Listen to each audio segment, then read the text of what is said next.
ജിഷ കൊലക്കേസിൽ പ്രതി അമീറുൽ ഇസ്ലാമിന്റെ തിരിച്ചറിയൽ പരേഡിന് പോലീസിന് കോടതി അനുമതി നൽകി. മജിസ്ട്രേറ്റിന്റെ സാന്നിധ്യത്തിലായിരിക്കും തിരിച്ചറിയൽ പരേഡ് നടത്തുക. അതേസമയം തനിച്ചാണ് കൊലപാതകം നടത്തിയതെന്ന് പ്രതി അമീറുൽ പോലീസിന് മൊഴി നൽകി. കൊല്ലണമെന്ന ഉദ്ദേശത്തോടെയാണ് വീട്ടിലെത്തിയതെന്നും അമീർ മൊഴി നൽകി. വിവരങ്ങളുമായി ഉമേഷ് ചേരുന്നുണ്ട്. ഉമേഷ്, വിശദാംശങ്ങൾ എന്താണ്? മനു, എറണാകുളം ചീഫ് ജുഡീഷ്യൽ മജിസ്ട്രേറ്റാണ് തിരിച്ചറിയൽ പരേഡിന് ഇപ്പോൾ അനുമതി നൽകിയിരിക്കുന്നത്. ഒരു മജിസ്ട്രേറ്റിന്റെ സാന്നിധ്യത്തിൽ വേണം ഈ തിരിച്ചറിയൽ പരേഡ് നടത്താൻ എന്നും CJMന്റെ ഉത്തരവിൽ പറയുന്നുണ്ട്. കുന്നുംപുറം മജിസ്ട്രേറ്റിനാണ് ഈ തിരിച്ചറിയൽ പരേഡിന് ചുമതല നൽകിയിരിക്കുന്നത്. എറണാകുളം കാക്കനാട് ജില്ലാ ജയിലിൽ വെച്ചായിരിക്കും തിരിച്ചറിയൽ പരേഡ് നടത്തുക. അത് ഇന്നുണ്ടാകുമോ എന്നുള്ള കാര്യത്തിൽ വ്യക്തതയില്ല. കാരണം ഈ ഉത്തരവ് CJMൽ നിന്ന് ലഭിച്ച ശേഷം കുന്നുംപുറം മജിസ്ട്രേറ്റിന് നൽകണം. കുന്നുംപുറം മജിസ്ട്രേറ്റ് തീരുമാനിക്കുന്നതിനനുസരിച്ചാണ് തിരിച്ചറിയൽ പരേഡ് നടത്തുക. അത് ഒരുപക്ഷെ ഇന്നുണ്ടാകുമോ എന്നുള്ള കാര്യത്തിൽ ഇതുവരെ തീരുമാനം ആയിട്ടില്ല. ഇതിനുശേഷം ഈ തിരിച്ചറിയൽ പരേഡ് നടപടികൾ പൂർത്തിയാക്കിയ ശേഷം മാത്രമായിരിക്കും ഇയാളെ കസ്റ്റഡിയിൽ കിട്ടുന്നതിനുള്ള അപേക്ഷ സമർപ്പിക്കുക. അത് കുറുപ്പംപടി കോടതിയിലാണ് ആ അപേക്ഷ സമർപ്പിക്കുക. ഈ അപേക്ഷ പരിഗണിച്ച കോടതി ഇതിന് അനുമതി നൽകുകയാണെങ്കിൽ മാത്രമാണ് കസ്റ്റഡിയിലെടുത്ത ശേഷം തെളിവെടുപ്പ് ഉൾപ്പെടെയുള്ള നടപടികളിലേക്ക് കടക്കുക. എന്തായാലും ഇന്ന് തിരിച്ചറിയൽ പരേഡിന് അനുമതി നൽകിയിട്ടുണ്ട്. അത് ഇന്ന് നടക്കുമോ എന്ന് മാത്രമാണ് ഇനി അറിയാനുള്ളത്. അതേസമയം പ്രതിയുടെ മൊഴിയിൽ പല വൈരുദ്ധ്യങ്ങളും ഉണ്ടായിരുന്നു. ആദ്യം ഇയാൾ പറഞ്ഞിരുന്നത് നാല് പേർ ചേർന്നാണ് ഇത്തരത്തിൽ കൊലപാതകം നടത്തിയത് എന്നാണ്. എന്നാൽ ഇപ്പോൾ പ്രതി താൻ ഒറ്റയ്ക്ക് തന്നെയാണ് ഈ കൃത്യം നിർവഹിച്ചത് എന്നും പറയുകയുണ്ടായി. ഇത്തരത്തിൽ പല മൊഴികളും മാറ്റി ഇയാൾ പറഞ്ഞിരുന്നു. ഒന്നിലേറെ ആയുധങ്ങൾ ഉപയോഗിച്ചാണ് കൊലപാതകം നടത്തിയത് എന്ന് പറഞ്ഞു. പിന്നീട് അത് ഒരായുധം മാത്രമാണ് ഉപയോഗിച്ചത് എന്ന് പറഞ്ഞു. എന്തായാലും പോലീസ് ഇപ്പോൾ ഒരായുധം ഉപയോഗിച്ച് തന്നെയാണ് ഈ കൊലപാതകം നടത്തിയത് എന്ന നിഗമനത്തിൽ എത്തിയിട്ടുണ്ട്. എങ്കിൽ തന്നെയും ഈ കൊലപാതകത്തിനുള്ള യഥാർത്ഥ കാരണം സംബന്ധിച്ച് ഇതുവരെയും ഇയാളിൽ നിന്ന് പോലീസിന് കൃത്യമായ ഒരു മൊഴി ലഭിച്ചിട്ടില്ല. അത് ഇനി വിശദമായ ചോദ്യം ചെയ്യലിൽ, പ്രത്യേകിച്ചും കസ്റ്റഡിയിൽ വിട്ടുകിട്ടിയ ശേഷമുള്ള വിശദമായ ചോദ്യം ചെയ്യലിൽ മാത്രമാണ് അത് സംബന്ധിച്ച വ്യക്തത വരികയുള്ളൂ. അതേസമയം ഇയാളുടെ സുഹൃത്തിനെയും മറ്റും തേടി ഒരു സംഘം ആസാമിൽ പരിശോധന നടത്തുന്നുണ്ട്. കാരണം ആസാമിൽ ആറ് പേർ ചേർന്ന ഒരു സ്ത്രീയെ ബലാത്സംഗം ചെയ്ത് കൊന്ന ഒരു കേസുണ്ട്. അതിൽ അമീറുൽ ഇസ്ലാമിന്റെ സുഹൃത്തുക്കൾ ആ കേസിൽ ഉൾപ്പെട്ടിട്ടുണ്ട്. അതുകൊണ്ട് തന്നെ അവർക്ക് ഈ കൊലപാതകത്തിൽ എന്തെങ്കിലും പങ്കുണ്ടോ എന്നതടക്കമുള്ള കാര്യങ്ങൾ പോലീസ് വിശദമായി പരിശോധിച്ചു വരികയാണ്. എന്തായാലും അമീറുലിന്റെ കൂടുതൽ ചോദ്യം ചെയ്യലാണ് ഇനി ആവശ്യം. അതിന് കസ്റ്റഡിയിൽ വിട്ടുകിട്ടണം. അതിനു മുൻപായി ഈ തിരിച്ചറിയൽ പരേഡ് നടത്തണം. അത് ഒരുപക്ഷെ ഇന്ന് ഉണ്ടായേക്കും. മനു, ഉമേഷാണ് കൊച്ചിയിൽ നിന്നും വിവരങ്ങൾ നൽകിയത്. ജിഷയുടെ കൊലപാതകത്തിൽ ജിഷയുടെ പിതാവിന്റെ പരാതിയും പരിശോധിക്കുമെന്ന് DGP ലോക്നാഥ് ബെഹ്റ. കൊലപാതകത്തിൽ ഉന്നതർക്ക് പങ്കുണ്ടെന്നായിരുന്നു ജിഷയുടെ അച്ഛന്റെ പരാതി. കേസിൽ അന്വേഷണം ശരിയായ ദിശയിലാണ് പുരോഗമിക്കുന്നത്.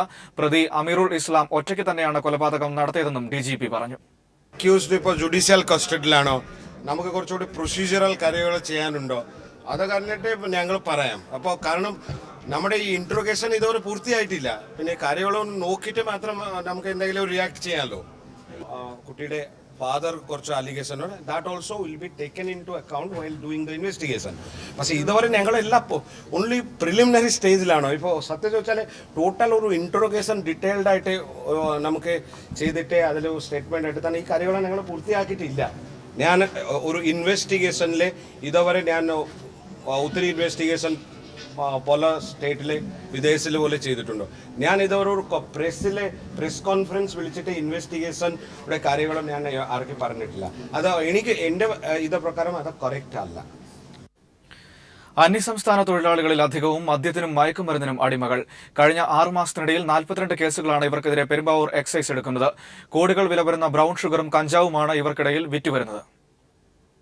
പെരുമ്പാവൂരിൽ മാത്രം 4 ലക്ഷത്തോളം അന്യസംസ്ഥാന തൊഴിലാളികൾ ഉണ്ട് എന്നാണ് അനൌദ്യോഗിക കണക്കുകൾ. ഇവർ കൃത്യമായി ഒരു പ്രദേശത്ത് താമസിക്കാറില്ല. ഇവരിൽ ഭൂരിഭാഗവും മദ്യത്തിനും മയക്കുമരുന്നിനും അടിമകളാണെന്ന് പെരുമ്പാവൂരിലെ എക്സൈസ് വിഭാഗം പറയുന്നു. എക്സൈസ് നടത്തിയ പരിശോധനയിൽ കഴിഞ്ഞ 6 മാസത്തിനിടയിൽ 9 കിലോ കഞ്ചാവും 40 ഗ്രാം ബ്രൌൺ ഷുഗറുമാണ് ഇവരുടെ മക്കളിൽ നിന്ന് കണ്ടെടുത്തത്. 42 കേസുകളും ഈ കാലയളവിൽ ഇവർക്കെതിരെ എടുത്തതായും എക്സൈസ് വിഭാഗം പറയുന്നു. ഞങ്ങൾ എടുക്കുന്ന കേസിൽപ്പെട്ടവരെല്ലാം ലഹരി നല്ലപോലെ ഉപയോഗിക്കുന്നവരാണ്. ചിലപ്പോൾ അവരെ കൊണ്ടുവരുന്നത് അവരുടെ നാട്ടിൽ പോയിട്ട് വരുമ്പോഴാണ് ലഹരി വസ്തുക്കൾ അവർ കൊണ്ടുവരുന്നത്. കഞ്ചാവ്, ബ്രൗൺ ഷുഗറും അതാണ് അവരുടെ ഏറ്റവും കൂടുതലുള്ളത്. ബ്രൗൺ ഷുഗറാണ് അവർക്ക് കൊണ്ടുവരാനായിട്ട് ഏറ്റവും എളുപ്പമായിട്ടുള്ള മാർഗം ബ്രൗൺ ഷുഗറാണ്. ചെറിയ ഒരു പൊതി ആയാലും നമുക്ക് പിടിക്കപ്പെടാം. മറ്റത് നമ്മൾ പുറത്തായിട്ട് കാണും. ബംഗാളിൽ നിന്നുള്ള തൊഴിലാളികളാണ് പെരുമ്പാവൂരിൽ അധികമായുള്ളത്.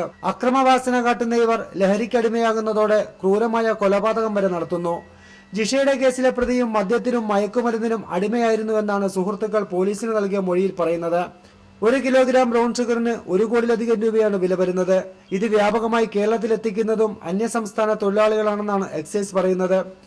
കേരളത്തിൽ വന്നുപോയിക്കൊണ്ട് നിൽക്കുന്ന ഇടനിലക്കാരായ അന്യസംസ്ഥാനക്കാരാണ് ഇതിന് പിന്നിൽ. വരും ദിവസങ്ങളിൽ തൊഴിലാളികൾക്കിടയിൽ ശക്തമായ പരിശോധനകൾ നടത്താനാണ് എക്സൈസ് വിഭാഗം തീരുമാനിച്ചിരിക്കുന്നത്.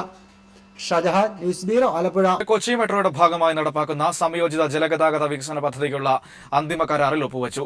സംസ്ഥാന സർക്കാരും KMRL-ഉം ജർമ്മൻ വായ്പാ ഏജൻസിയായ KfW-യും തമ്മിലാണ് കരാർ ഒപ്പുവച്ചത്. മുഖ്യമന്ത്രി പിണറായി വിജയന്റെ സാന്നിധ്യത്തിലാണ് കരാർ ഒപ്പിട്ടത്. വിവരങ്ങളുമായി M. സന്തോഷ് ചേരുന്നുണ്ട്. സന്തോഷ്, വിവരങ്ങൾ. മനു, കൊച്ചി മെട്രോയെ ജലഗതാഗത പാതയുമായി ബന്ധിപ്പിക്കുന്നതാണ് സംയോജിത ജലഗതാഗത പദ്ധതി. പദ്ധതിയിലൂടെ ബോട്ടുകളും ജെട്ടികളും ആധുനികവൽക്കരിക്കും. മെട്രോ റെയിലിന് ഉള്ളതിന് സമാനമായ സൗകര്യങ്ങളുമായിരിക്കും ബോട്ടുകൾ സർവീസ് നടത്തുക. ബോട്ട് ജെട്ടികളിൽ നിന്നും ഫീഡർ ബസ്സുകൾ വഴി യാത്രക്കാരെ മെട്രോ സ്റ്റേഷനുകളിൽ എത്തിക്കും. ജലപാതകൾ ഉപയോഗിക്കുന്നവരെ, പ്രത്യേകിച്ചും ഒറ്റപ്പെട്ട ദ്വീപുകളിൽ ഉള്ളവരെയും അത്തരത്തിൽ ജലപാത ഉപയോഗിക്കുന്നവരെ മെട്രോ സേവനത്തിനായി മെട്രോയിൽ യാത്ര ചെയ്യുന്നതിനായുള്ള സംവിധാനം ഒരുക്കുക എന്നുള്ളതുകൂടാണ് ഈ പദ്ധതി കൊണ്ട് ലക്ഷ്യം വെക്കുന്നത്. 747 കോടി രൂപയാണ് ഈ പദ്ധതി ചെലവ്. ഇതിൽ 597 കോടി രൂപ ജർമ്മൻ ബാങ്കായ KfW ആണ് വായ്പ നൽകുന്നത്. ഇതിനുള്ള ധാരണാപത്രമാണ് ദില്ലിയിൽ ഒപ്പുവെച്ചത്. മുഖ്യമന്ത്രി പിണറായി വിജയന്റെ സാന്നിധ്യത്തിലാണ് ധാരണാപത്രം ഒപ്പുവെച്ചിട്ടുള്ളത്. ഇത് ഇന്ത്യയിലെ തന്നെ ഇത്തരത്തിലുള്ള ആദ്യത്തെ പദ്ധതിയാണ്. ഈ ജലപാതകളെയും മെട്രോയെയും ബന്ധിപ്പിക്കുന്ന ആദ്യത്തെ പദ്ധതിയാണ് ഇപ്പോൾ കൊച്ചിയിൽ വരാൻ പോകുന്നത്. ഈ പദ്ധതിയുടെ ധാരണാപത്രം ഒപ്പുവെക്കുന്ന ചടങ്ങിൽ പങ്കെടുത്ത മുഖ്യമന്ത്രി പിണറായി വിജയൻ ഗതാഗത സൗകര്യ വികസനത്തിനും അടിസ്ഥാന സൗകര്യ വികസനത്തിനും സർക്കാർ മുന്തിയ പരിഗണനയാണ് നൽകുന്നത് എന്നുള്ള കാര്യവും വ്യക്തമാക്കി. മനു, M. സന്തോഷാണ് ദില്ലിയിൽ നിന്നും വിവരങ്ങൾ നൽകിയത്. വയനാട് പള്ളിവയലിൽ ജനവാസ മേഖലയിൽ ഇറങ്ങിയ കടുവ വനംവകുപ്പിന്റെ പിടിയിൽ. ഇന്ന് പുലർച്ചെയോടെയാണ് സ്വകാര്യ വ്യക്തിയുടെ കാപ്പിത്തോട്ടത്തിൽ വനംവകുപ്പ് സ്ഥാപിച്ച കൂട്ടിൽ കടുവ വീണത്. ഇന്നലെ രാവിലെയോടെയാണ് നൂൽപ്പുഴ പഞ്ചായത്തിലെ വടക്കനാട് പള്ളിവയലിൽ അവശനിലയിലായ കടുവയെ സ്വകാര്യ കാപ്പിത്തോട്ടത്തിൽ കണ്ടത്. ഉച്ചയോടുകൂടി കടുവയെ പിടികൂടുന്നതിന് വനംവകുപ്പ് കാപ്പിത്തോട്ടത്തിൽ കൂട് സ്ഥാപിച്ചു. ഇന്ന് പുലർച്ചെ കടുവ പിടിയിലാവുകയും ചെയ്തു. 9 വയസ്സ് പ്രായമുള്ള പെൺകടുവയാണ് കൂട്ടിലായത്. വയറിനു താഴെ സാരമായ പരിക്കേറ്റ കടുവ തീർത്തും അവശനിലയിലാണെന്ന് വെറ്റിനറി സർജൻ ഡോക്ടർ ജിജിമോൻ പറഞ്ഞു. പിടിയിലായ കടുവയെ ബത്തേരി വൈൽഡ് ലൈഫ് ഓഫീസിലെത്തിച്ചു. ഇവിടെ നിന്നും പ്രാഥമിക ചികിത്സ നൽകിയതിനു ശേഷം തൃശൂരോ തിരുവനന്തപുരത്തോ മൃഗശാലയിൽ കൊണ്ടുപോകാനാണ് തീരുമാനം. അതേസമയം 2 വർഷത്തിനിടെ വയനാട്ടിലെ ജനവാസ മേഖലയിൽ നിന്നും വനംവകുപ്പ് പിടികൂടുന്ന 8ാമത്തെ കടുവയാണിത്. News bureau, Wayanad. സംസ്ഥാനത്ത് കനത്ത മഴയിൽ കൃഷിനാശമടക്കം വൻ നാശനഷ്ടങ്ങളാണ് ഉണ്ടായത്. 21 വരെ കനത്ത മഴയെന്ന് കാലാവസ്ഥാ നിരീക്ഷണ കേന്ദ്രം അറിയിച്ചു. ജില്ലാ ഭരണകൂടങ്ങൾ ജാഗ്രതാ നിർദ്ദേശം നൽകി. ജിതിൻ ചന്ദ്രൻ ചേരുന്നുണ്ട് വിവരങ്ങൾ നൽകാൻ. ജിതിൻ, സംസ്ഥാനത്ത് കനത്ത മഴയാണ് ഇന്നലെ മുതൽ അനുഭവപ്പെടുന്നത്. എന്ന് വരെ മഴ നീണ്ടു നിൽക്കുമെന്നാണ് നിലവിൽ കാലാവസ്ഥാ നിരീക്ഷണ കേന്ദ്രം പറയുന്നത്. ഒപ്പം തന്നെ മുന്നറിയിപ്പുകൾ, കാറ്റിന്റെ അടക്കമുള്ള കാര്യത്തിൽ മുന്നറിയിപ്പുകൾ നൽകിയിട്ടുണ്ട്. ഇവയൊക്കെ എന്താണ്?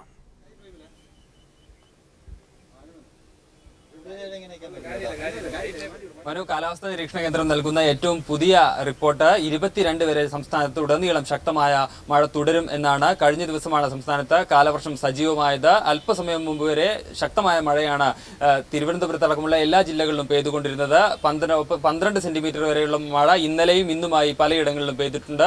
വരും ദിവസങ്ങളിലും, വരും 4 ദിവസങ്ങളിലും ഇതേ സാഹചര്യം തന്നെ തുടരുമെന്നാണ് കാലാവസ്ഥാ നിരീക്ഷണ കേന്ദ്രം അറിയിക്കുന്നത്. 12 സെന്റിമീറ്റർ മുതൽ 22 സെന്റിമീറ്റർ വരെ അതിശക്തമായ മഴയ്ക്ക് പലയിടങ്ങളിലും സാധ്യതയുണ്ട്. ഒപ്പം തന്നെ മണിക്കൂറിൽ 45 മുതൽ 55 കിലോമീറ്റർ വരെ അതിശക്തമായ കാറ്റടിക്കാനുള്ള സാധ്യതയും കാലാവസ്ഥാ നിരീക്ഷണ കേന്ദ്രം റിപ്പോർട്ട് ചെയ്യുന്നു. അതിനാൽ തന്നെ എല്ലായിടങ്ങളിലും ജാഗ്രതാ നിർദ്ദേശം പുറപ്പെടുവിച്ചിട്ടുണ്ട്. പ്രത്യേകിച്ചും മത്സ്യത്തൊഴിലാളികൾക്ക് കടലിൽ പോകരുതെന്ന മുന്നറിയിപ്പ് കാലാവസ്ഥാ നിരീക്ഷണ കേന്ദ്രവും ദുരന്ത നിവാരണ വിഭാഗവും നൽകുന്നുണ്ട്. ഒപ്പം കാലാവസ്ഥാ നിരീക്ഷണ കേന്ദ്രം നൽകുന്ന മറ്റൊരു മുന്നറിയിപ്പ്, ബംഗാൾ ഉൾക്കടലിൽ ന്യൂനമർദ്ദം രൂപപ്പെടാനുള്ള സാധ്യതയുണ്ട്.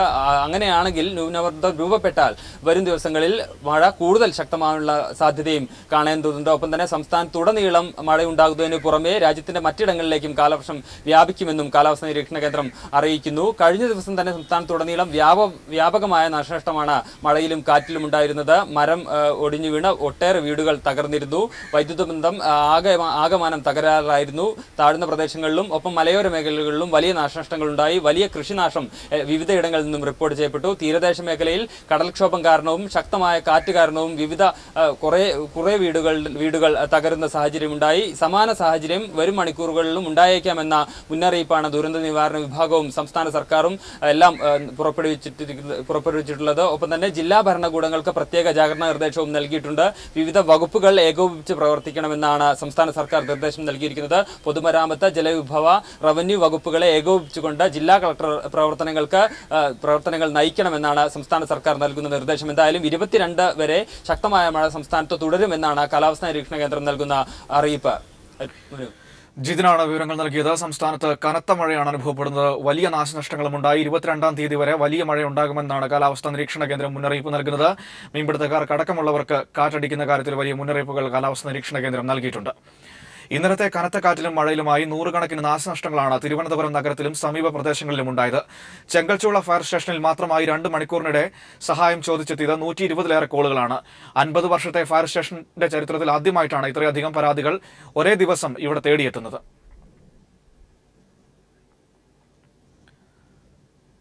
മൂന്ന് ദിവസത്തെ CPIM കേന്ദ്ര കമ്മിറ്റി യോഗം ദില്ലിയിൽ ആരംഭിച്ചു. കേരളം ഉൾപ്പെടെ 5 സംസ്ഥാനങ്ങളിൽ നടന്ന നിയമസഭാ തെരഞ്ഞെടുപ്പ് ഫലത്തിന്റെ അവലോകനമാണ് യോഗത്തിന്റെ പ്രധാന അജണ്ട. സന്തോഷ് നൽകും വിവരങ്ങളുമായി. സന്തോഷ്, കേന്ദ്ര കമ്മിറ്റി യോഗം എങ്ങനെയാണ് പുരോഗമിക്കുന്നത്? വിവിധ സംസ്ഥാനങ്ങളിലെ തെരഞ്ഞെടുപ്പ് ഫലം ഇപ്പോൾ അവലോകനം ചെയ്യുകയാണോ? മനു, കേന്ദ്ര കമ്മിറ്റി യോഗത്തിന് മുന്നോടിയായി ഇന്നലെ പോളിറ്റ് ബ്യൂറോ യോഗം ചേർന്നിരുന്നു. കേരളം, പശ്ചിമ ബംഗാൾ ഉൾപ്പെടെയുള്ള 5 സംസ്ഥാനങ്ങളിലെ നിയമസഭാ തിരഞ്ഞെടുപ്പ് പോളിറ്റ് ബ്യൂറോ യോഗം വിലയിരുത്തി. കേരളത്തിൽ പാർട്ടിക്ക് മികച്ച നേട്ടമുണ്ടാക്കാനായി എന്ന് തന്നെയാണ് പോളിറ്റ് ബ്യൂറോയുടെ വിലയിരുത്തൽ. അതോടൊപ്പം തന്നെ പശ്ചിമ ബംഗാൾ ഘടകം സ്വീകരിച്ച തിരഞ്ഞെടുപ്പ് നയം പാർട്ടി നയവുമായി യോജിക്കുന്നതല്ല എന്നുള്ള അഭിപ്രായവും പോളിറ്റ് ബ്യൂറോ യോഗത്തിലുണ്ടായി. സംസ്ഥാന ഘടകങ്ങൾ നൽകിയ അവലോകന റിപ്പോർട്ട് പരിശോധിച്ചുകൊണ്ട് പോളിറ്റ് ബ്യൂറോ കേന്ദ്ര കമ്മിറ്റിയിൽ അവതരിപ്പിക്കേണ്ട റിപ്പോർട്ട് തയ്യാറാക്കുകയും ഇത് കേന്ദ്ര കമ്മിറ്റിയിൽ അവതരിപ്പിക്കുകയും ചെയ്തു. ഈ 5 സംസ്ഥാനങ്ങളിലെ തിരഞ്ഞെടുപ്പ് സംബന്ധിച്ച വിശദമായ ചർച്ചകളും അവലോകനവുമാണ് 3 ദിവസം നീണ്ടു നിൽക്കുന്ന കേന്ദ്ര കമ്മിറ്റി യോഗത്തിന്റെ പ്രധാന അജണ്ട. ഈ അജണ്ട കൂടാതെ പാർട്ടി പ്ലീന തീരുമാനങ്ങൾ സമയബന്ധിതമായി നടപ്പാക്കുന്നതിനാവശ്യമായ ചർച്ചകളും കേന്ദ്ര കമ്മിറ്റി യോഗത്തിൽ ഉണ്ടാകും. കേരളം ഉൾപ്പെടെയുള്ള സംസ്ഥാനങ്ങളിൽ നിയമസഭാ തിരഞ്ഞെടുപ്പ് നടന്ന സംസ്ഥാനങ്ങളിൽ പാർട്ടി പ്ലീന തീരുമാനങ്ങളിൽ നടപ്പാക്കുന്നതിൽ കാലതാമസം വന്നിട്ടുണ്ട്. ഇതിന് ചർച്ചകൾക്ക് ശേഷം സമയബന്ധിതമായി ഇത് നടപ്പാക്കുന്നതിനാവശ്യമായ തീരുമാനങ്ങൾ പാർട്ടി കേന്ദ്ര കമ്മിറ്റി കൈക്കൊള്ളും. അതോടൊപ്പം തന്നെ നിലവിലെ ദേശീയ രാഷ്ട്രീയ സാഹചര്യങ്ങളും കേന്ദ്ര കമ്മിറ്റി യോഗം വിലയിരുത്തും. തീർച്ചയായിട്ടും സന്തോഷാണ് ദില്ലിയിൽ നിന്ന് വിവരങ്ങൾ നൽകിയത്. കേരള സർവകലാശാല സിൻഡിക്കേറ്റിൽ നിന്ന് KSU പ്രതിനിധി പുറത്തായി. JS അഖിലാണ് ഹൈക്കോടതി വിധിയെ തുടർന്ന് പുറത്തായത്. ഗ്രൂപ്പ് നേതാവ് ജ്യോതികുമാർ ചാമക്കാലയായിരുന്നു അഖിലിനെ പുറത്താക്കാൻ ഹർജി നൽകിയത്. മധ്യ തിരുവിതാംകൂറുകാർക്ക് പരിചിതമല്ലാത്ത മലബാർ വിഭവങ്ങളുടെ രുചിക്കൂട്ടുകൾ ഇടുക്കിക്കാർക്ക് പകരുകയാണ് തൊടുപുഴ സ്വദേശിനി ലത്തീഫ എന്ന വീട്ടമ്മ. കൊതിയൂർന്ന റംസാൻ വിഭവങ്ങൾ കൊണ്ട് വരുമാനമുണ്ടാക്കാമെന്നും ഇവർ കാട്ടിത്തരുന്നു. മധ്യ തിരുവിതാംകൂറിന്റെ രുചിഭേദങ്ങൾക്ക് മലബാർ തനിമ നൽകുകയാണ് തൊടുപുഴ കുന്നം സ്വദേശിനിയായ ലത്തീഫ എന്ന ഈ വീട്ടമ്മ. ഭർത്താവ് മുത്തു മലബാറിൽ താമസിച്ച ഘട്ടത്തിൽ ഹൃദ്യസ്ഥമാക്കിയ രുചിക്കൂട്ടുകൾ തനിമ നിലനിർത്തി ലത്തീഫയുടെ കൈപുണ്യത്തിലൂടെ തൊടുപുഴക്കാർ രുചിച്ചറിയുന്നു. ചട്ടിപ്പത്തിരി, കോഴിവട, ഏലാഞ്ചി, ഏത്തക്കാപ്പത്തിരി തുടങ്ങി വൈവിധ്യങ്ങളായ മലബാർ വിഭവങ്ങളാണ് ഈ വീട്ടമ്മ വിപണിയിലെത്തിക്കുന്നത്. ഞാൻ കൂടുതലും തലശ്ശേരി, കോഴിക്കോട് അവിടങ്ങളിൽ നിന്നുള്ള വിഭവങ്ങളാണ് ഉണ്ടാക്കുന്നത്. അതായത് ഉന്നക്ക, ഇറച്ചിപ്പത്തിരി, ചട്ടിപ്പത്തിരി, കോഴിയട, പിന്നെ കിളിക്കൂട്, ഏലാഞ്ചി, പിന്നെ കായ്പോള, അങ്ങനെ കുറച്ചധികം വിഭവങ്ങൾ ഉണ്ടാക്കുന്നുണ്ട്. ഞങ്ങള് കുറച്ചുനാൾ ജോലി സംബന്ധമായിട്ട് മഞ്ചേരിയിലുണ്ടായിരുന്നു. അവിടെ വെച്ച് എനിക്ക് കുറച്ച് കോഴിക്കോട്, തലശ്ശേരി ആ ഭാഗത്തു നിന്നുള്ള ഫ്രണ്ട്സ് ഉണ്ടായിരുന്നു. അവിടെ നമുക്ക് വേറൊന്നും പുറത്തു പോയി ചെയ്യാനൊന്നും പറ്റിയുള്ള ലേഡീസ് ഒന്നും അങ്ങനെ അധികം ഇറങ്ങാത്ത സ്ഥലമാണ്. അപ്പൊ നമ്മൾ വീട്ടിൽ ഇരുന്ന് ഇങ്ങനെ ചെറുതായിട്ട് ഇങ്ങനെ ഓരോ ബിസിനസ് പോലെ ചെറിയ കിറ്റി പാർട്ടികൾക്കൊക്കെ ഉണ്ടാക്കി കൊടുത്തു. അങ്ങനെ എനിക്ക് കുറച്ച് അതിലൊരു താല്പര്യം വന്നു. ഹോബിയായി തുടങ്ങിയ പാചകം ഇന്ന് ലത്തീഫയെ കൂടാതെ സഹായികളായ 5 സ്ത്രീകൾക്ക് കൂടി വരുമാന മാർഗമാണ്. നാടൻ രുചിക്കൂട്ടുകൾ ഉപയോഗിച്ചുള്ള മലബാർ വിഭവങ്ങൾക്ക് അതുകൊണ്ട് തന്നെ വിപണിയിൽ ഇഷ്ടക്കാർ ഏറെയുണ്ട്. News bureau, Idukki.